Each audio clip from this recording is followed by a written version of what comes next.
And I'd like you to welcome a longtime friend of Hayek, John Kuypers. He's the owner of Performance Drivers, and he was one of our original MAC Advisory Committee members. So John, center stage.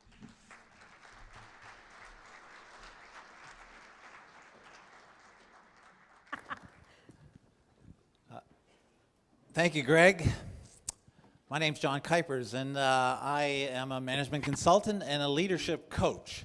So I help leaders get their employees to change. Excuse me. I grew up on an egg farm, and I've done a number of different things. So I was a forklift driver, I've been a fish feed salesman, I've been a marketing and sales executive, and I've been an investment banker. I've learned to speak French along the way. I ran a carrot farm. I learned how to build websites. I ran a Christian mission for the poor in Toronto for a while. And I even managed to cut my finger off along the way.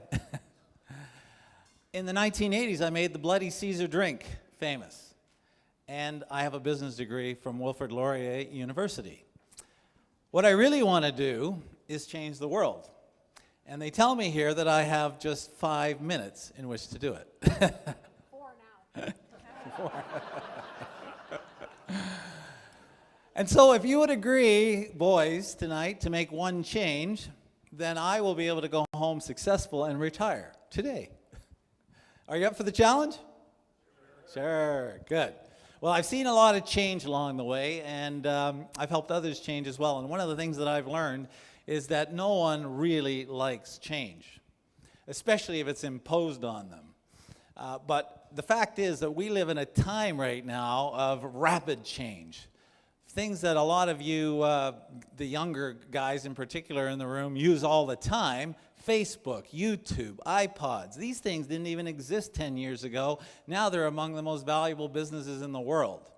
When I was in high school, a lot of the guys I went to school with graduated and went to work at DeFasco and Stelco and the steel mills in Hamilton. And those jobs largely don't exist anymore. So you have to learn how to adapt to change. And I want to help you out. There's a secret I learned. It's an ancient Chinese saying, and it goes like this: ask why 7 times and you will know the truth. So you might even want to write that down. Ask why 7 times and you'll know the truth. Now, for the husbands in the room here, I did not say, ask your wife 7 times and you'll know the truth. So the question why is a crucial question. You'll notice in school that they don't really teach you why. They teach you how. How to solve a math problem, how to write an English essay, how to run a science experiment. And people will pay you a lot of money if you know how to solve problems they have. But all of that will be for naught if you don't like the why behind what you're doing. You won't want to do the how. And the reason that schools can't teach you why is because why is a question only you can answer. Not even your parents can answer that. And sometimes that answer is hidden deep within you, and that's why you need to ask the question 7 times. When I was a kid, I worked on the farm, and I knew exactly why I did what I had to do. My parents told me. And a lot of people do work because they're told to do it, and it's not a very motivating reason, and I didn't particularly like farm work as a kid. But then when I turned 16, I got my first job on a farm, and I loved it. Because you see, my why changed. I wanted to drive a fast car, I wanted to save money to go to university, and I wanted to learn what it meant to be a real man. And where I grew up, real men worked 60 hours a week and they got their hands very dirty. When I went to university, I studied business. And that was inside work. And I loved outside work. So I kind of plodded through the first couple of years. And then one day, in fact, I almost flunked out. One day, a marketing executive from Samsonite Luggage came to our school. And he made a statement that made an impact on me. He said, marketing plays the game and accounting keeps the score. And I thought, wow, I want to play the game. So suddenly I got excited about school, finished my degree, and I got a job with a big multinational consumer products company And within a month, I was flying around in a corporate jet. So I was just loving it. Yet just 3 years later, I quit because my why changed again. You see, they say you can take the boy out of the country, but you can't take the country out of the boy. And so I missed country living. So I went back home, I rented a 33-acre farm, and I started growing bunched carrots. Just your usual career change.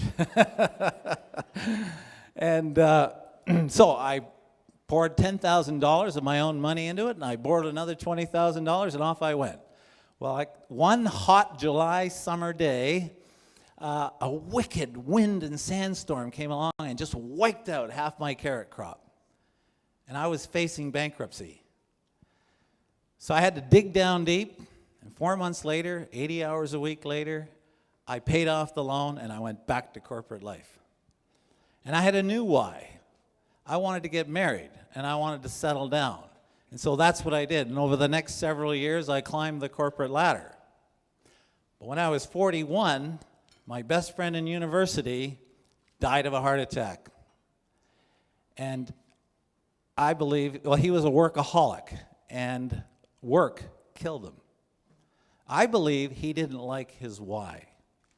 And so that inspired me to want to change my career one more time and to work to help people in the work world, particularly leaders and managers who are under a lot of stress, to be happier and more successful and more effective in what they do. So the thing I want to ask you boys today is to make one change, and that is to, along the course of your career, ask yourself why. And if you don't like the answer, then you're going to need to make one of two choices. You're going to need to change your why or change your work. Because if you ask why 7 times, you're going to know your truth. And then you need to believe it and act on it. Good luck.